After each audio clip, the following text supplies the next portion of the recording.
I got married about 20, 21. I don't know, something like that. I didn't really want to get married. I didn't think that being a single mom was any big deal, but apparently everybody around me thought otherwise. And so I followed what was the conventional norm, just get married. I was married for about 25 years. And not that my ex-husband was a bad guy, he just wasn't the right guy for me. Complete opposite. I mean, complete opposite. I'm more outgoing. I like doing different things. I love traveling. I love having deep discussions, and that's not his thing. Although I really, for a long time, wasn't happy in my marriage, I just kind of floated through that whole time. I don't regret it. I know a lot of people would say it was the worst time of my life, and for them it may be, but even though I could find a lot of negative about the relationship, about everything about that time of my life, I choose to look at it as a pivotal point in my life, taught me a lot of lessons, taught me a lot about myself. Mainly that I was a fucking slob. Oh my God. I mean, I love my piles. I've got piles of books and artwork and art supplies and all this kind of stuff. You've seen kind of some of the house. I am not adverse to piles in places. Living in construction zone is not a big deal for me. But my ex and his sister are OCD, have OCD, which is obsessive compulsive. They have to have everything neat. It has to have its place. It's very difficult for them to be in a situation where things are not like that. So for my ex, we would have to, kids, we would have to have everything picked up before he came home. When he got home, he would sit in his chair and be quiet, watch his shows. I realized that that is not what I wanted. I love playing with my kids. I love having toys all over the place. And when I realized that the life that I was living was not a life that made me happy, I tried a lot of things, guys. It wasn't like overnight I decided that I wanted to get a divorce. I had been unhappy for at least 5 years before I ended up getting divorced. So it wasn't like an overnight decision. I mean, I used to call my sister and cry my eyes out because I just couldn't figure out I always thought it was something was me. I thought it was something was wrong with me. And it, to some degree, it was. I wasn't living a life that was true to me, that made me flourish and become the person that I was meant to be. And so, yes, to some degree, obviously it was me, but it was also the choices that I made, the people that I was around. I wasn't happy. And although I'm definitely not telling you to go get divorced, I'm telling you to do whatever is right for you. If it's working out your marriage because you actually do love the person that you're with, then hell, by all means do that. But if you're with somebody and you're not happy, you've not been happy for a while, you've tried all these different things, you've tried therapy and tried to read books and try to work things out, and it's just not working, then do what's best for you. My ex one time said something about us being friends, and he'd always wanted us to be best friends. And at the time, I didn't understand what he meant, because honestly, if we hadn't been married, if we hadn't dated or hadn't been married, we would not really have been friends. First off, he was a year ahead of me in school, and so we really didn't hang out.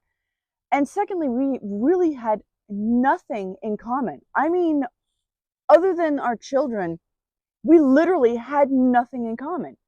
I loved to read. He didn't like to read. He would be happy sitting in front of the TV watching TV. I don't watch TV.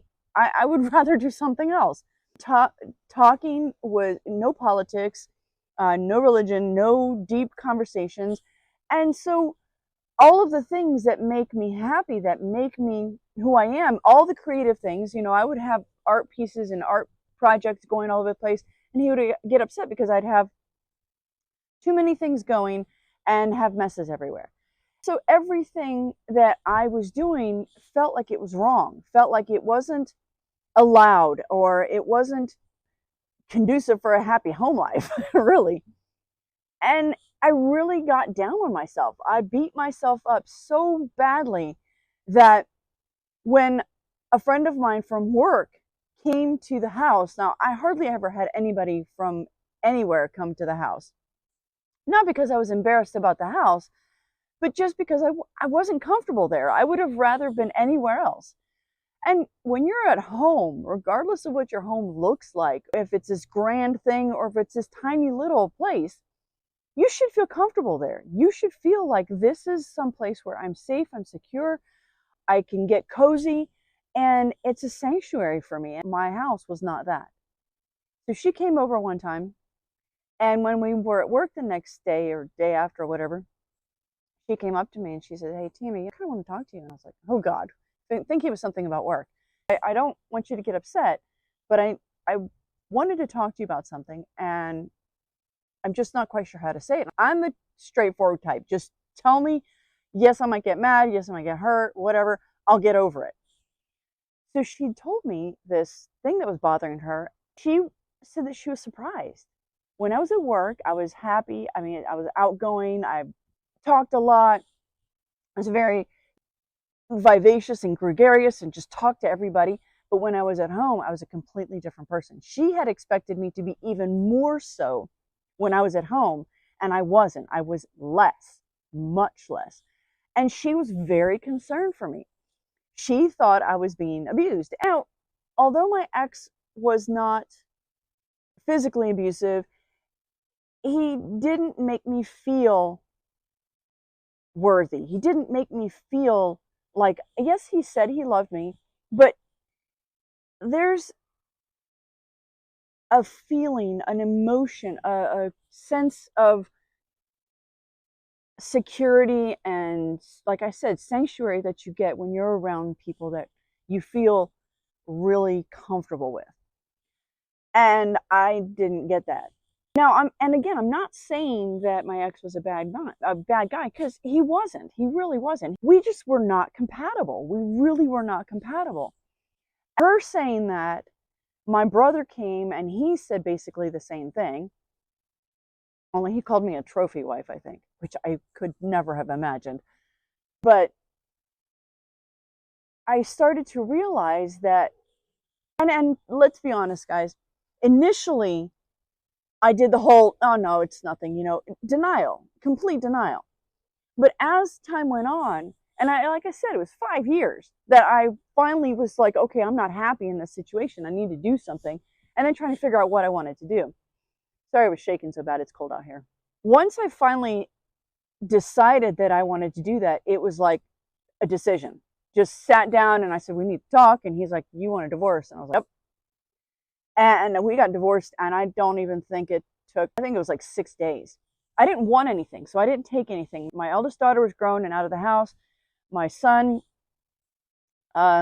was 14, and I'd asked him, I said, hey, if you want to come with me, I can't stay in Florida. I can't afford it. So I moved up to Georgia, and I asked him if he wanted to go with me. And you know what he told me? He said, I know you will make it and you'll be fine, but I don't think Dad will. So I'm going to stay with him. I understood that. It didn't make me happy. I was very heartbroken because my son and I were very, very close. And so I was absolutely heartbroken. But I understood. And I know that for him, for both the kids, for a long time, they thought that I had been fooling around, and that when I moved up here, I moved in with Roy, that he and I had been going out. No, it wasn't like that. I really just made a decision, and I took my art supplies, I took some books, a mattress, and that was it, in a box truck, a U-Haul box truck. And that's it. That's really all I took. I took half the savings, which was a few $1,000s, but I literally took nothing with me. He kept the house and all the proceeds from the house, kept the cars, kept everything. And people were like, oh my God, that's crazy. I'm like, no, because what was more important to me was moving, was leaving, was just getting away from that situation. And fighting and the whole nasty divorce thing. It just wasn't, it's not my thing. It would have made me even more miserable. So once I got up here and Roy and I started dating, we really didn't give him much choice. That's a whole nother story. But I came to realize what my ex had been talking about as far as being friends with the person that you're in a relationship with. Roy and I are best friends. We are friends first and foremost. And then we're lovers, boyfriend, girlfriend, husband, wife. We are able to talk about everything. Yes, there are some things that I still don't talk to anybody about. Honestly, I really don't talk to anybody about really, really, really personal things because I don't know how to express myself very well, which I'm working on. And yet I understand that whole wanting to be friends. Because if Roy and I weren't friends, and I really don't think our relationship would have lasted as long as it has either. We are able to communicate and discuss all kinds of things. We both enjoy books and reading. We have a lot more in common. We have different styles of music, and we have similar things that we enjoy as far as music is concerned. And so even though we have some things that we are different about, there are a lot of things that we enjoy. Moving around a lot. We have absolutely no problem with moving. We've been in four different houses in the past 2 years. 4, 5. Shit, I don't even know. Anyway, it's been a lot. We travel a lot for work. We're constantly on the road. And for most couples, that would be a problem. That would be a big problem because we spend almost literally 24/7 together. A lot of people are like, oh my God, how can you work with your husband and wife? How can you work with them and live with them and constantly be with them? We enjoy each other's company. We act silly. If I act like a goofball, I don't feel guilty or feel like I have to hide my true self because I thought of something ridiculous and I can share it with him. I love Roy's stories. I love when he gets a thought in his head and he comes up with some brilliant idea and he shares all the freaking details with me. I mean, seriously, sometimes it's like, okay, baby, let's cut back a little bit on the details, but still, I still love it. And if he didn't do it, I would be upset.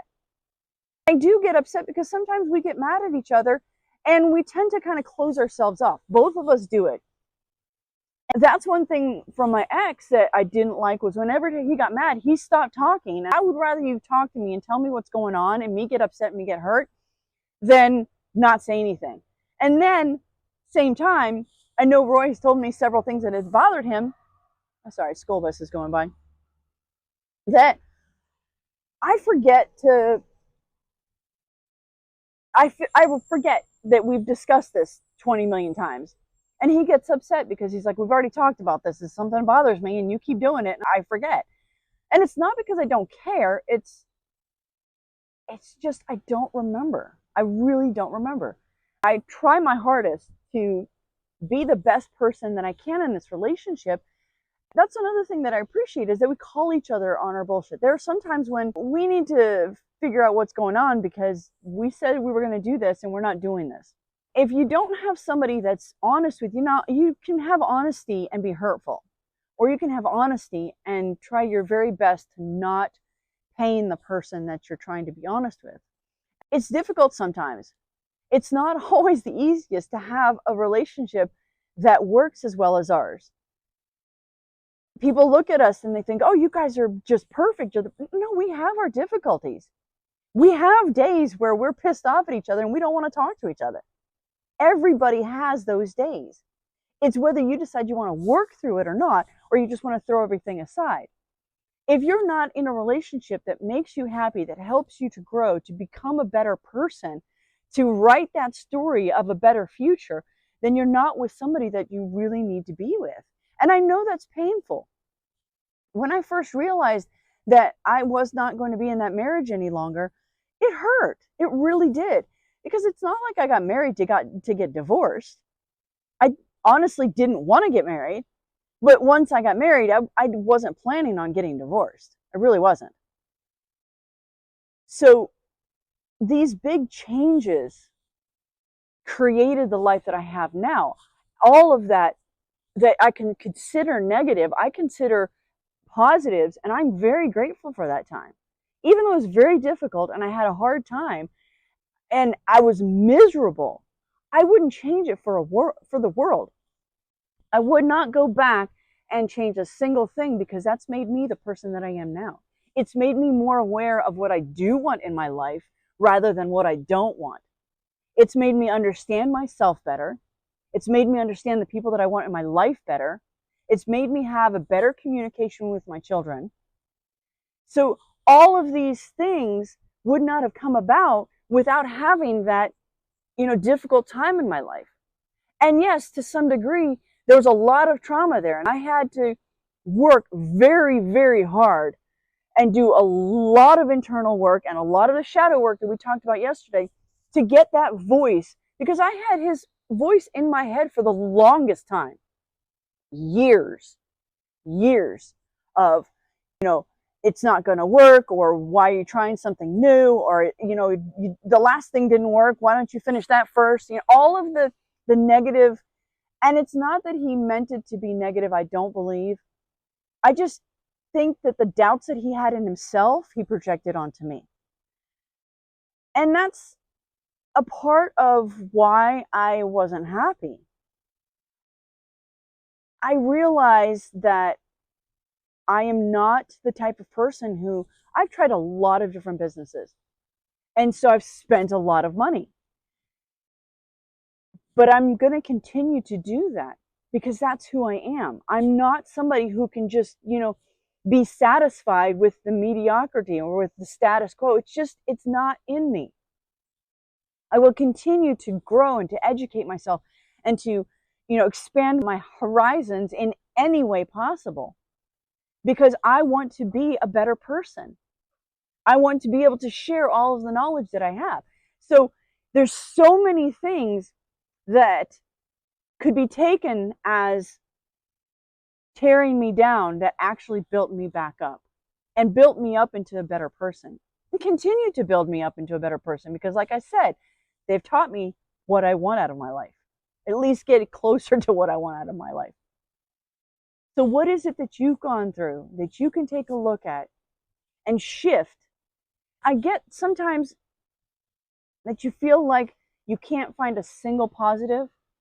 When Roy was in the hospital with cancer, trust me, it took a lot for me to find something positive.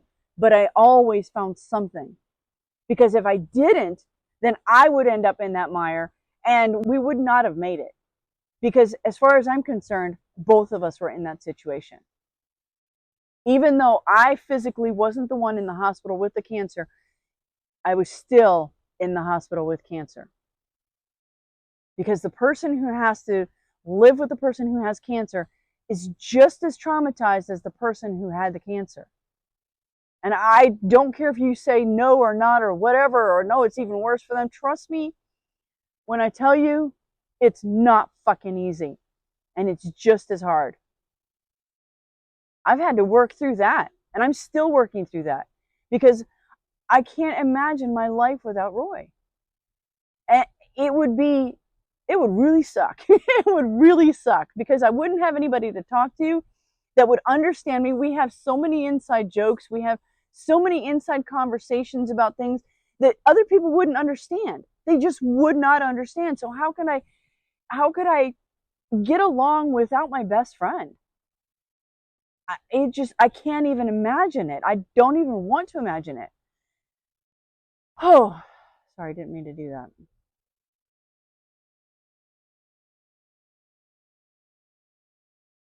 A lot of times, the negative things in our lives, when we're in the moment, when we're in that time, we can't see beyond it. We can't see what could possibly be amazing past that time. But let me tell you right now, this is so cliche, but this too shall pass. You will get through it. You will succeed. You will pass through it. You will be able to come out the other side and be a better person. But you have to make the choice to look for the positive.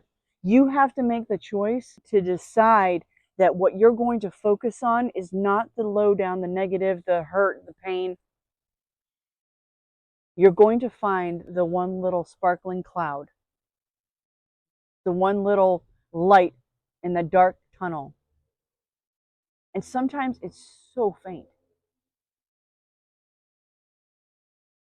Sometimes it is so faint that you almost feel like you can't see your hand in front of your face.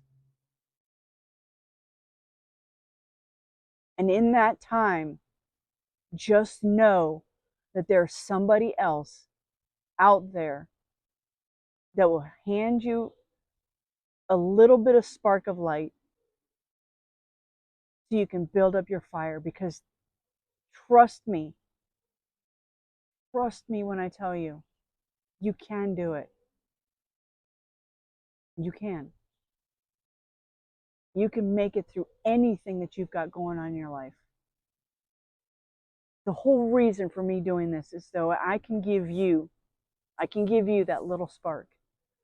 I hope that somewhere in my messages, I give somebody, even if it's just one person, a spark that would make my day, that would make my year, that would make my lifetime.